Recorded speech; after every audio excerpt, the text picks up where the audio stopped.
Nakapwesto na sana ang dalawang grupo para hulihin itong si Victor Zapra, ngunit itong si Victor Zapra ay gumawa ng paraan para makatakas. Mahuhuli pa nga ba ito ni Gabo at ni Samantha? Lalo pang kumalat ang masamang balita sa ginawang demolisyon sa ginintoang lupa sa pangunguna ni General Domingo, kung saan sinabon siya ng gusto ng kanyang superior. At ang balitang ito, lalong-lalo na ang interview dito kay Betchay, ay nakarating na rin dito kay Mr. Jacinto, kung saan ay galit na galit ito at hindi matanggap na unti-unting nasisira ang kanilang pangalan dahil sa pamilyang ito. Kaya naman itong si Max ay sinabi sa kanyang pamilya na siya ang gagawa ng paraan para aregluhin ang pamilya nila Betchay sa pag-aakala na pera lamang ang kailangan ng mga ito. Samantala itong si Betchay naman, sa pagpasok niya sa bar na pagmamayari nitong si Paquito, ang una niyang naging parokyano ay walang iba kundi itong si Paquito na matagal nang may interes sa kanya, kung saan ay pinakitaan kaagad siya ng pera. Samantala nakapwesto na ang dalawang grupo dahil nakita na nilang lumabas itong si Mr. Chan at nakarating na sa bar, kung saan ay pupunta rin at makikipagkita itong si Victor Zapra alias Tigre dito kay Mr. Chan. Ngunit sa hindi inaasahang pangyayari ay mapupurnada ang planong ito dahil sa pagbabanggaang muli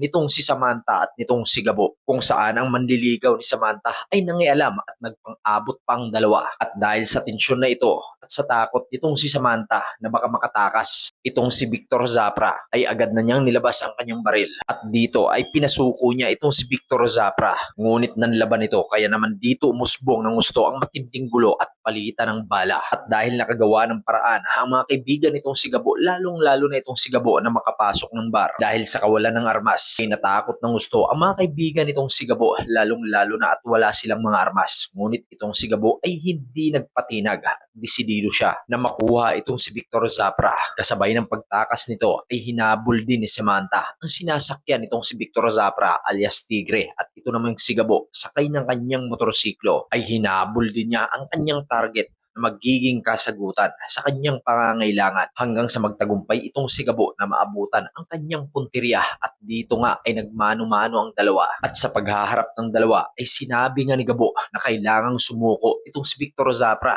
dahil marami na masyadong atraso ito sa gobyerno. Ngunit ayon sa binata, hindi kilala nitong si Gabo ang taong kanyang kinakaharap. Ngunit ganun pa man ay desidido itong si Gabo na mahuli itong si Zapra at madala ang ulo nito patay o buhay dito kay Papang para makuha ang pabuyang malaking halaga na maaaring makakapagligtas ng buhay ng kanyang ama na magpahanggang ngayon ay critical pa rin ang kondisyon. Ngunit sa patuloy na pagmano-mano ng dalawa ay dumating din itong si Samantha at desidido rin ng dalaga na makuha itong si Victor Zapra dahil ayaw niyang mapahiya hindi lamang sa kanyang mga kasama kundi lalong-lalo na dito sa kanyang ama. Kaya naman tutok lang mga kapamilya at sabay-sabay nating abangan kung ano nga ba ang mga susunod na mangyayari sa tagpong ito. Kaya naman kung nais mo pa na lagi kang updated ay huwag mong kalimutan na i-like ang ating video, at kung bago ka pa lang sa aking YouTube channel, naway samahan mo na rin ang pag-subscribe at i-hit mo na rin ang ating notification bell para lagi kang nauna sa mga pinakasariwang kaganapan sa teleseryeng ito. Hanggang sa muli at maraming salamat sa inyong panonood.